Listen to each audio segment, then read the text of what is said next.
Episode 41, Candid Client Communication, the Art of the Hard Conversation. Welcome to Clinicians Creating Impact, a show for physical therapists, occupational therapists, and speech-language pathologists looking to take the next step in their careers and make a real difference in the lives of their clients. If you're looking to improve the lives of neurodiverse children and families with neurological-based challenges, grow your own business, or simply show up to help clients, this is the show for you. I'm Heather Branscombe, therapist, certified coach, clinical director, and owner of Abilities Neurological Rehabilitation. I have over 25 years experience in both the public and private sectors, and I'm here to help you become the therapist you want to be, supporting people to work towards their dreams and live their best lives. You ready to dive in? Let's go. Hi there, friend. Happy fall. If you're listening to this when it was first recorded, I want to share with you that October is one of my favorite months of the year because of the days that we're actually having today as I'm actually recording this. It's kind of mid-October today. It's sunny, the leaves are changing outside, it's cooler, but it's not actually cold out. And I don't know about you, but I'm just in this new routine that fall often brings. And for those of us that work at Abilities, which is where I have founded and work as the clinical director and the CEO, it includes offering this ongoing education and support for our staff. Now that we're over the summer, we're back into the new routine. One of my favorite things that we do is something that we call a collaboration meeting. And while the format of this meeting can change, the idea is that we share challenges as a team as well as resources and support on how to think, feel, and act, basically to improve our biggest work challenges. Now, I know I'm biased, but I think that I work with some of the smartest, most kind and caring people that I know. And yes, I do know that we don't own the corner market on this, but I always really love to see what we can come up with together. I love the diversity that we have, and that extends to diversity in age, experience, education, gender, the roles we have in the company, and the lived experience, both professionally and personally. It really does lend itself to a true collaborative experience. So this week we met for our collaboration meeting, and we started to talk about having hard conversations with clients. And I think it was so helpful. First, we're going to be continuing to discuss it at our next meeting. And I thought that this information is so important that I would share a small part of it and what we talked about this week with you as well on the podcast episode today. Now, I want to pause here for a moment and say, if this kind of support and collaboration sounds as awesome to you as it is for us to do it, you might just be a great fit for Abilities. So if you're ready to take a next step in your career, I'd invite you to visit our website and explore our current job opportunities. Your ideal job may just be a click away. I don't want you to miss on this chance to join our dynamic team and really to make a positive impact on a bigger and a deeper level. So you can head to our website, which will be in our show notes, or you can just look up Abilities Rehabilitation, all one word, .com to see our openings. And then you can reach out to me for your confidential and completely casual 30-minute call to talk more about the possibilities.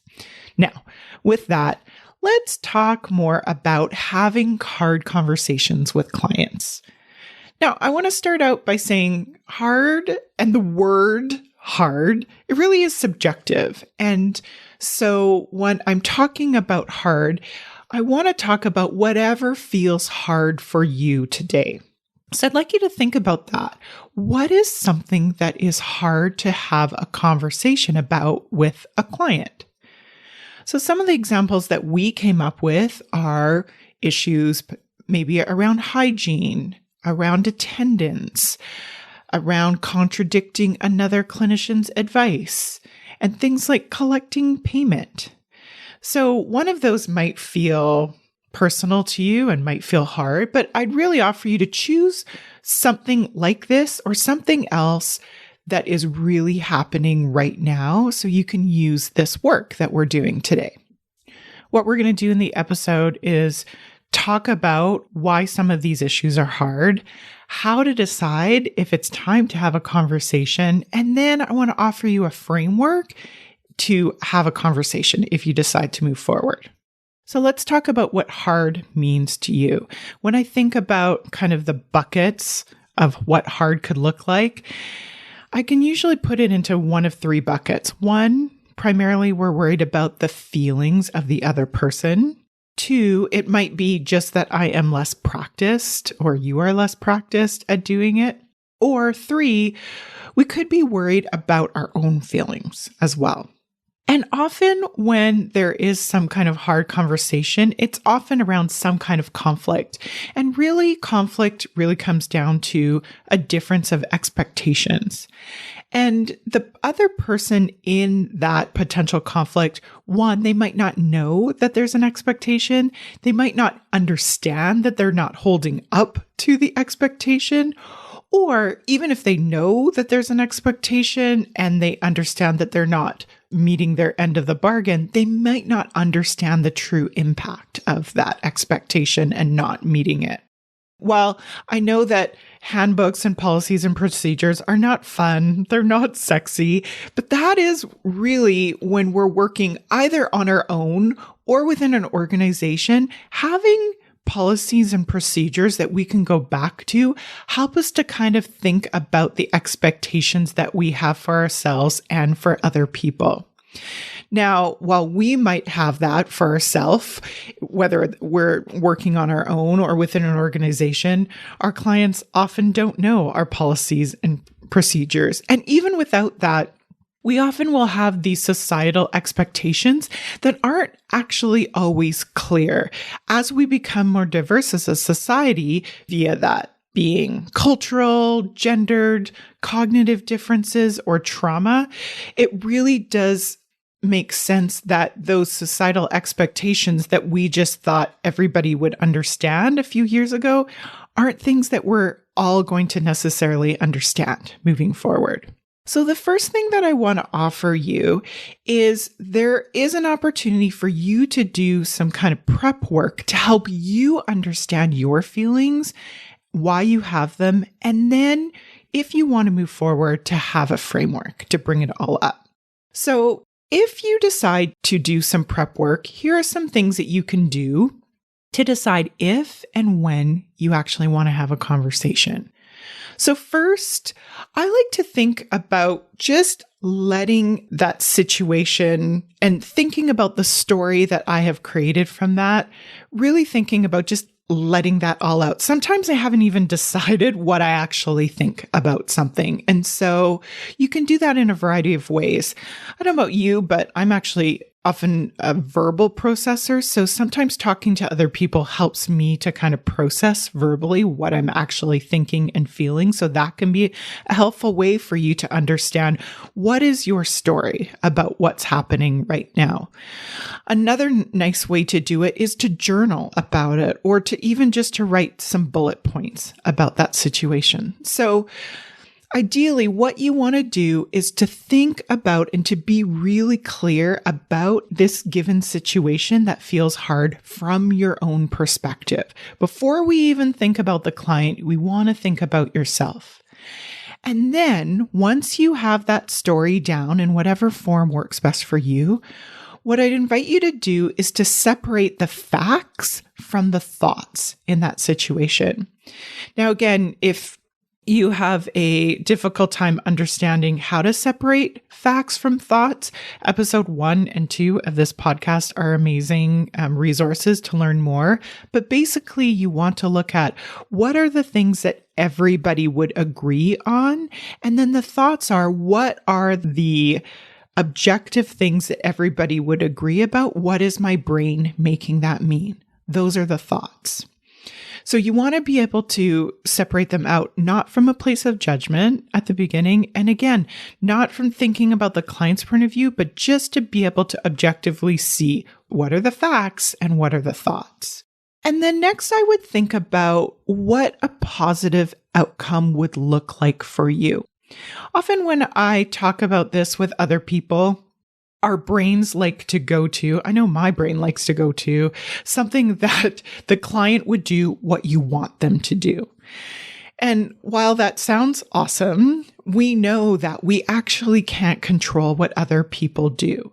So instead of thinking about a positive outcome being that the client is going to do what you want to do, I would invite you that a positive outcome could look like something where there is as much autonomy and as much choice for both sides in the situation, for all sides in the situation. So in order to think about that, again, you want to start and think about yourself.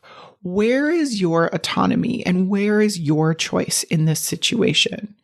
And then you can think about where is the autonomy and where is the choice that you can offer the other person, in this case, the client in this situation.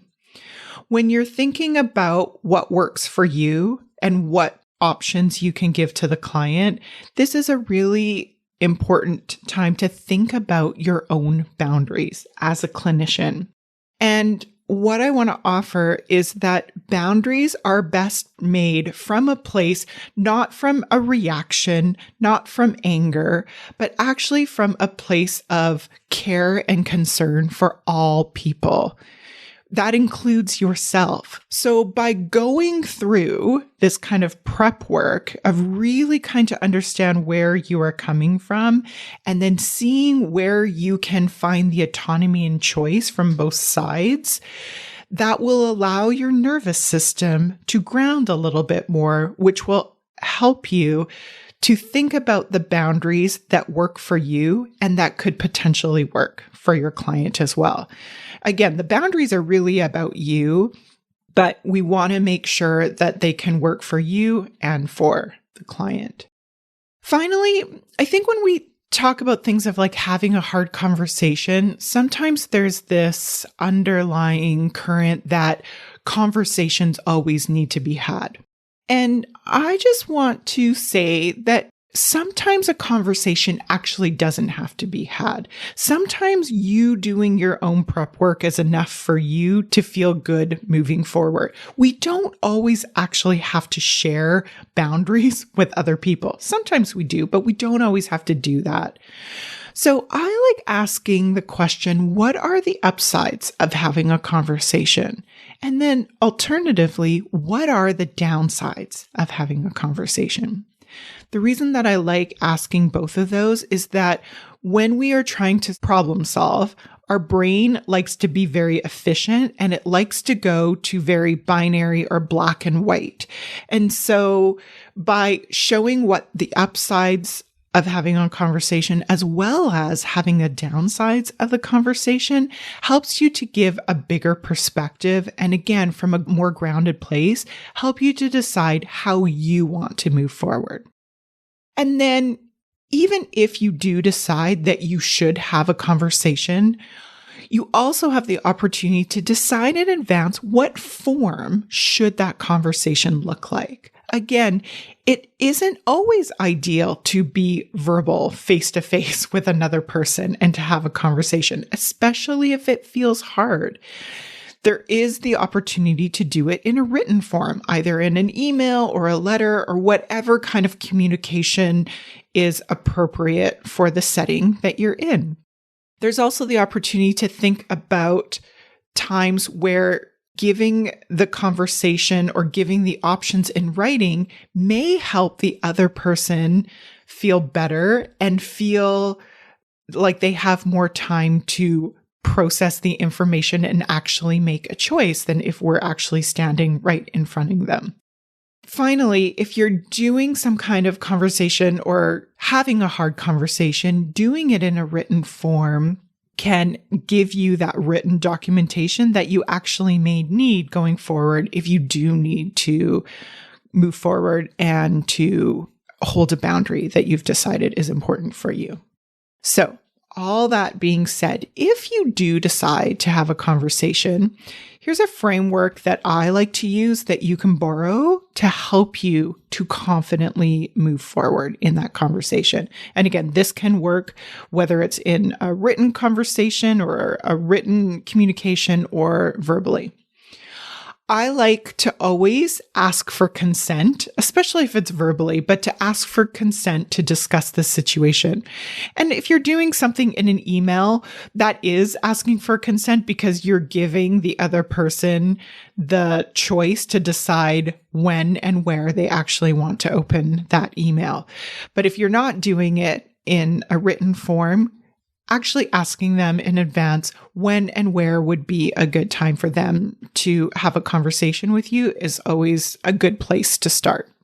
Next, do you want to ask for their perspective in the situation? So especially if you've done the preparation work, you know what your story is and what your brain is making the facts in this situation mean. You really want to give them the full opportunity to listen to their story. And one way that I like to do that is, and to stop myself from trying to defend myself in a situation, is to actively listen for the facts and the thoughts in their situation. This is a point where you're not trying to defend yourself. You're really trying to listen, to understand with curiosity, to see what is happening. And then once you understand, you have started the conversation by talking about what you want to talk about. You've heard their perspective. It's a really great next step to start from a place of agreement. And that place of agreement is most often coming from the facts. So, for example, it could be, hey, what I've noticed is you have come 3 times out of the last 10 times you were booked to come and see me. So that's a place of agreement. Would you agree with that? Yes, I would. Or I've noticed that your session time is at 4 p.m. And I've noticed that you've been arriving at 4:15 or 4:30. Do you agree with that? Those are the kind of things where you're going to start with that place of agreement. And this is where I really like to use the model to be able to help to create this framework of how their brain is interpreting the same set of facts. My brain is making it mean this thing, and it sounds like that your brain is making it mean something else. Now, I wouldn't necessarily use the term your brain is making it mean. I might use something like, oh, you're coming 3 out of 10.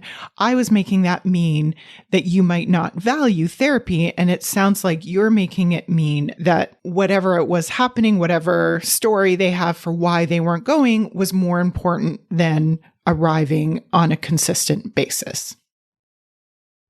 So this is where you understanding what your thoughts are and what their thoughts are and using the model, then you can see why there is a difference. You have the commonality of the facts, but you have one set of thoughts that are coming that, and most likely because you're having a hard conversation, your client is having a different set of thoughts. And then from that place, you really want to be open to pausing at that point, because as you start to notice that there is this difference, you want to check in with yourself to make sure you see how you are feeling, as well as noticing how the other person feels. Because if either of you are really activated, if your nervous system is really activated, and you may know for yourself if that's activated, if you feel like you're being very defensive or you feel like the other person is being very reactive or defensive, then that might be just the beginning of the conversation. We need to be open to the possibility that there won't be a conclusion, meaning an action plan at the end of this, but just starting to share both sides and giving both sides, including yourself, the time and the space to process that would be really important in order to make sure that we give, again, both sides. If we're thinking about the positive outcome that we're looking for. If the goal is autonomy and choice for both sides, we want to make sure that we're both doing that from a grounded place. And then again, from that prep work, if you both feel like you're at a place where you can move forward, that's where you can offer that autonomy and choice whenever possible. And you might need to seek support when you need it. And depending on where you are, there are going to be different support options. You also want to be ready to support your own boundary if needed. And again, if you need support to help you to support your boundary in that, you need to seek that support in order to move forward to give both you and your client autonomy and choice in that situation. So let me give you a really concrete example of this that was actually shared in our collaboration meeting earlier this week. There was a speech pathologist that was having difficulty with attendance from two separate families. And so the speech pathologist decided to email the families to give them time to process, as well as to document that he was reaching out to talk about the attendance that these clients were having in their sessions. So what he did first in that preparation, he found out his facts and he found out his thoughts. The facts were that the clients, each of them individually, had attended X out of the last 10 sessions, and he was able to share that.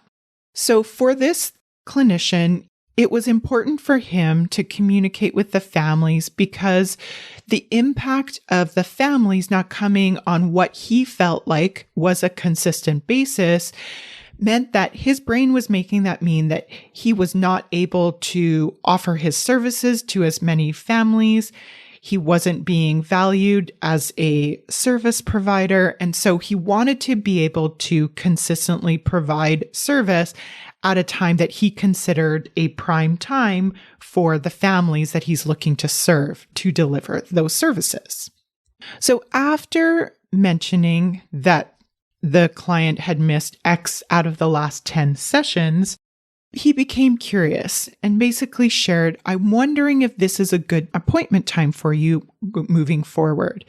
If it isn't, we would be more than happy for you to change the time so that it's more appropriate. Or if you do think that it's a good time and you're having a difficult time attending on a consistent basis, then the boundary is that that client would not be able to have that same appointment spot moving forward because it wasn't fair to the other families who were actively waiting for consistent service at that time. And so he sent that similar email to two separate clients. One then decided to move to a different spot, and the other decided to keep that spot.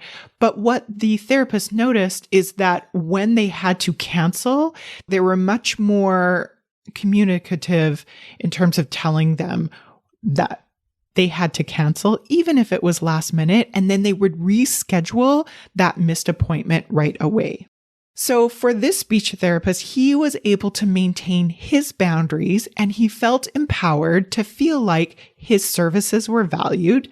And the client was also given choices and the autonomy to choose within the clinician's own boundaries. This speech pathologist was able to keep himself grounded and empowered as he empowered his client to make a choice that worked for them. Now, did I make this sound easy? Let me be clear. Having hard conversations are a skill. And so because it's a skill, it's going to take time and it's not always going to come easily. So as I mentioned in the framework, reaching out for support is critical. And you can consider me as one of your support people. So give it a try and let me know how it goes. I can't wait to see the impact that you could create with this skill, not only for yourself, but for your clients as well. Now, if you like this episode, don't forget to follow and rate this podcast so that other clinicians can find it just like you did. Have a great week, and I will talk to you soon. Take care. If you enjoyed today's show and don't want to worry about missing an episode, you can follow the show wherever you listen to your podcasts. And if you haven't already, I would really appreciate it if you could leave a rating and review to let me know what you think and to help others find clinicians creating impact. It doesn't have to be a 5-star rating, although I sure hope you love the show. I'd really want your honest feedback so I can create an awesome podcast that provides tons of value. To learn more about me and the work that I do, visit my website at www.abilitiesrehabilitation.com/clinicians corner to download your free Getting It All Done at Work process and to see what I'm up to. Thanks so much. Thanks for joining me this week on the Clinicians Creating Impact podcast. Want to learn more about the work I'm doing with Abilities Rehabilitation? Head on over to abilitiesrehabilitation.com. See you next week.